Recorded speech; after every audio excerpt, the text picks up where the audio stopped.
자, 반갑습니다. 모태솔로 형님들의 오른팔 궁딱입니다. 자, 오늘은 여자들이 남자를 볼 때 의외로 중요하게 생각하지 않는 것들에 대해서 한뚝배기 해보도록 하겠습니다. 자, 바로 가보겠습니다. 가장 먼저 첫 번째로 학력입니다. 일단 제가 이제까지 접해온 여성들 중에서는 크게 고학력자가 없어서 그런지는 모르겠지만 학벌을 꼼꼼히 따지는 여성을 단 한 번도 접해본 적이 없습니다. 소개를 받은 여자를 만났을 때도 제 얼굴의 크기를 보고 실망을 하거나 제 물건의 크기를 보고 실망하는 여자는 적잖이 있었어도 고졸이라는 제 학력 때문에 실망한 여자는 단 한 명도 없었어요. 뿐만 아니라 제가 예전에 한창 소개팅 어플에 빠져있었을 때 실험을 해봤었는데, 어떤 실험을 했냐, 한 아이디에는 제 사진을 올려놓고 소개란에 서울대학교 재학생이라는 소개를 기입해놓고, 다른 아이디에는 굉장히 훤칠하고 잘생긴 제 친구 사진을 올려놓고 학력을 기입하지 않았어요. 결과는 당연히 제 사진을 올려놓은 아이디에는 어떤 여성에게서도 연락이 오지 않았고, 제 친구의 사진을 올려놓은 아이디에는 많은 여성들에게서 연락이 왔었습니다.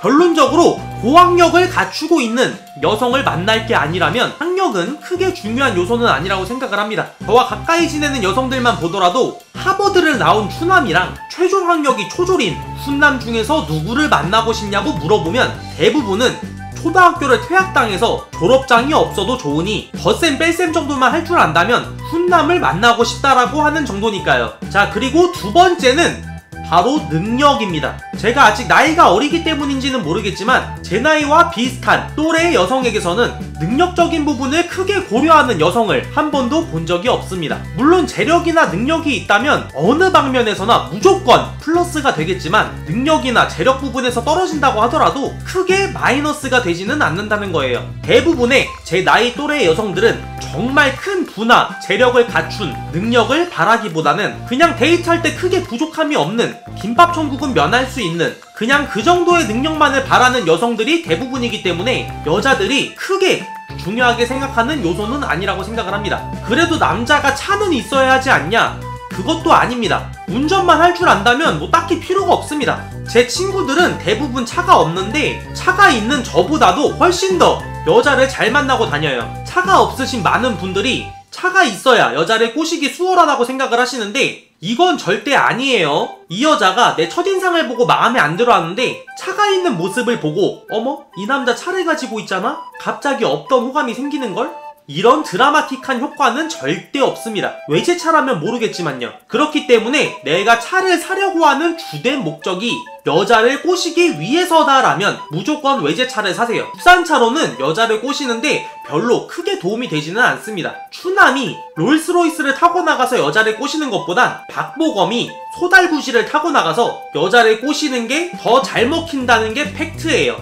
아시겠죠? 자, 그리고 마지막 세 번째로 물건의 크기입니다. 여자들이 하도 큰 게 좋다 하니까 크기가 작은 남성들이 나는 여자들이 무조건 싫어하겠구나, 무조건 실망하겠구나, 만족을 못하겠구나 라고 걱정을 하시는데, 당연히 작은 것보다 큰 게 훨씬 좋기야 하지만 작다고 무조건 싫어하는 건 절대 아닙니다. 여자들이 키가 큰 남자를 좋아한다고 해서 키가 작다고 무조건 싫어하고 혐오하는 건 아니잖아요. 물론 키가 큰 게 훨씬 좋기야 하지만요, 한마디로 큰 것에 비해서 덜 좋은 거지 작은 걸 무조건 싫어하고 혐오하는 건 아니라는 거죠. 단 크기로 승부를 보는 남성들보다는 더 부지런하게 열심히 손과 혀를 놀리셔야 합니다. 혀를 놀리시기 전에는 필히 혀 클리너로 백태를 제거해 주셔야 돼요. 안 그러면 침냄새 좆된다고 여자 삔또상에서 집에 가버립니다. 아무튼 크기로 승부를 볼 수가 없다면 손과 혀, 힘, 기술 등 다른 방법으로 승부를 보시면 됩니다. 열심히만 한다면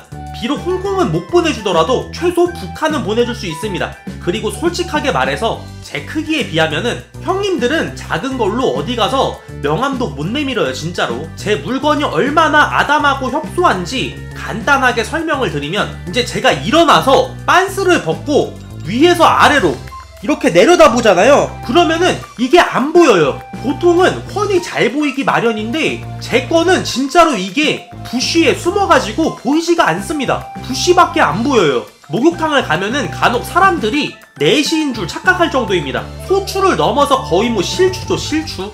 허나 그럼에도 불구하고 저를 그리워하는 여자들이 상당히 존재한다는 게 팩트입니다. 왜냐? 하도 홍콩, 북유럽, 남미 이런 곳을 여행하다 보면은 가끔은 그냥 소박하게 제주도 정도가 땡길 때도 있고 소박하게 38선 정도가 땡길 때도 있으니까요. 아무튼 여자들이 모텔에 들어왔을 때는 제 크기를 보고 놀라지만 모텔 밖을 나갈 때는 이 힘과 기술력, 현란한 손놀림과 혓바닥에 놀라서 나가기 때문에 크기가 작으신 분들도 기죽지 마시고 저처럼 힘내셨으면 좋겠습니다. 오늘 영상은 여기까지고요. 마지막으로 오늘의 팩트, 관략근 한 사발이 힘주고 오늘 영상은 마무리하도록 하겠습니다. 혹시 비뇨기과에서 근무하시는 선생님께서는 제 메일로 대략적인 견적을 보내주시면 대단히 감사하겠습니다. 감사합니다. 다음 영상에서 뵙겠습니다.